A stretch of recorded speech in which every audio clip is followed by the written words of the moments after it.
Aqui no Brasil, os espaços são ideais para a produção de hortaliças, mas também de frutas, cogumelos, flores.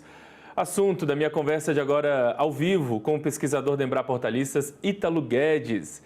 Ítalo, seja bem-vindo com a gente aqui mais uma vez, uma satisfação conversar com você de novo, tudo bem?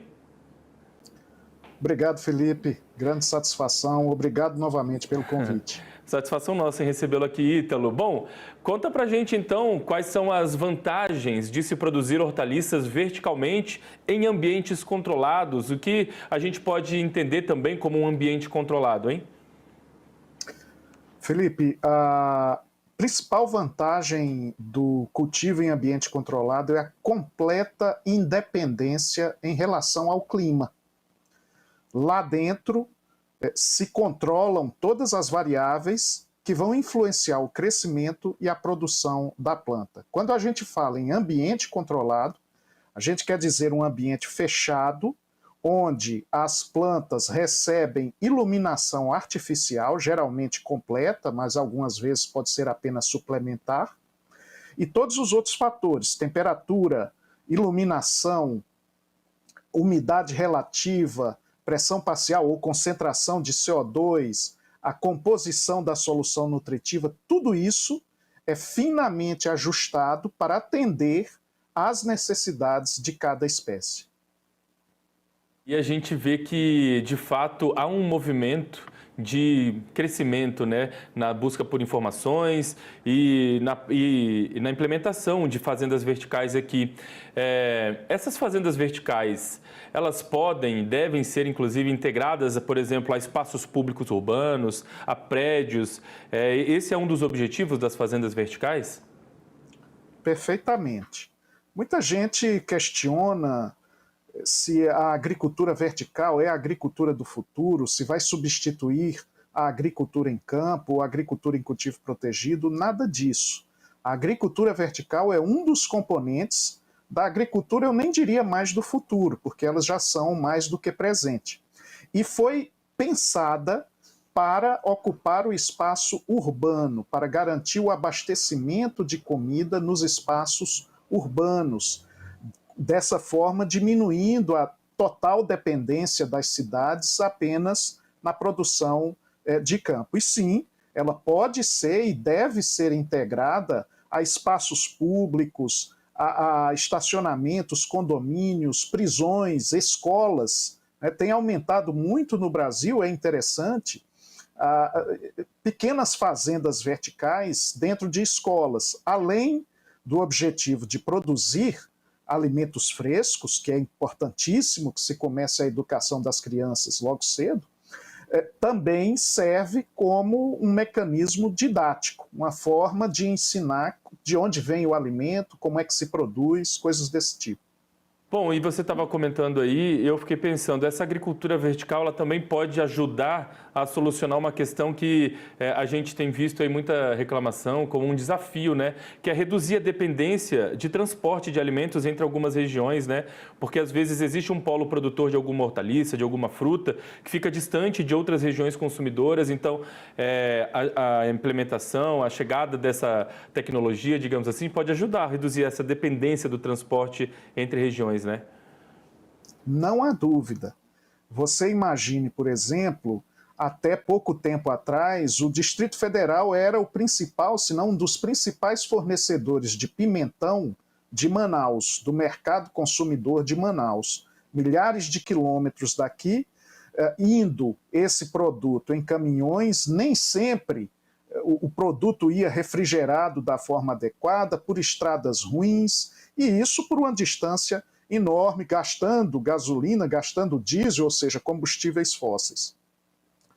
Manaus hoje já conta com uma fazenda vertical, a Fazenda Zup. Por enquanto, eles estão produzindo apenas folhosas, mas nada impede que eles venham a produzir eventualmente pimentão, tomate, e aí aquilo que precisava de milhares de quilômetros para ser transportado, vai precisar de alguns quilômetros, algumas horas para estar lá na mesa do consumidor, reduzindo as perdas, reduzindo as emissões de combustíveis fósseis. Bom, e aí essa tecnologia, essa modalidade aí, esse modo de produzir, digamos assim, ele tem um potencial para abastecer de maneira consistente supermercados, restaurantes, locais, enfim, ele tem esse potencial de fato para poder suprir as necessidades de comércio mesmo?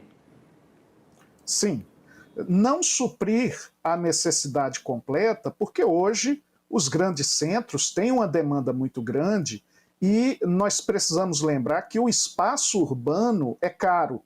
Então, não são todas as fazendas verticais, não é todo empresário, vamos dizer assim, que vai ter condições de garantir que a aquisição de espaços urbanos se pague. Agora, nós podemos ter saídas, e já começa a haver no Brasil. Por exemplo, nada impede de haver um cultivo vertical dentro de um shopping center para fornecer alimentos realmente frescos aos restaurantes lá na praça de alimentação.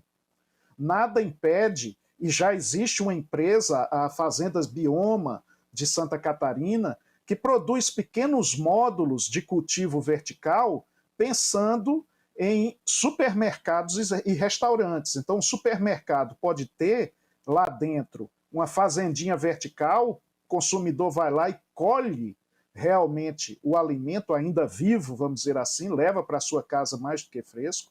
Ou então alguém vai comer uma salada num restaurante, tem ali uma fazenda vertical, vai lá e colhe. Eu quero essa alface, eu quero essa rúcula. Isso é completamente possível e já existe tecnologia brasileira, empresas brasileiras produzindo esse tipo de solução. E você falou aí, né, que ainda é um investimento, digamos assim, alto, mas para quem investe nisso, o retorno é bom? Vale o investimento? O alimento ali, ele acaba tendo um valor agregado que vale a pena investir nessa tecnologia? Para você ter uma ideia, Felipe, algumas fazendas verticais de São Paulo enviam produtos, né, hortaliças para outras cidades. Recentemente, uma pessoa me mandou de Manaus uma alface, uma bandejinha com alface, com folhas, chegando lá em Manaus a R$ 23, bastante caro, não é? 120 gramas, coisas desse tipo. Isso é muito caro. Não é todo consumidor que tem disponibilidade de pagar isso. E o consumo ainda vai ser pequeno, ainda mais no Brasil, que o consumo de hortaliças é muito baixo, né? Então, hoje, as fazendas verticais tentam diversificar. Ainda é muito difícil para elas pagar as contas cultivando apenas folhosas. Então, aumenta o número de empreendimentos cultivando, além de folhosas, cogumelos, microverdes, morango. Já existe a movimentação para a produção de tomate. Algumas fazendas verticais têm investido na produção de plantas a partir das quais se extraem compostos para a indústria farmacêutica, para a indústria cosmética, por exemplo, que tem um valor de mercado, valor agregado, como a gente fala, muito maior do que apenas as hortaliças folhosas. Bom, e ao longo do tempo a gente vê então que há uma demanda crescente, o interesse das pessoas, dos produtores, de investidores nesse assunto. E como a Embrapa tem acompanhado isso, como ela tem atuado nessa questão? Imagino tem ajudado a elaborar de repente modelos de produção vertical, enfim, qual é o papel da Embrapa nesse assunto? Nós fomos pioneiros na pesquisa com fazendas verticais no Brasil. Projeto que eu liderei em parceria com uma empresa, uma fazenda vertical de São Paulo.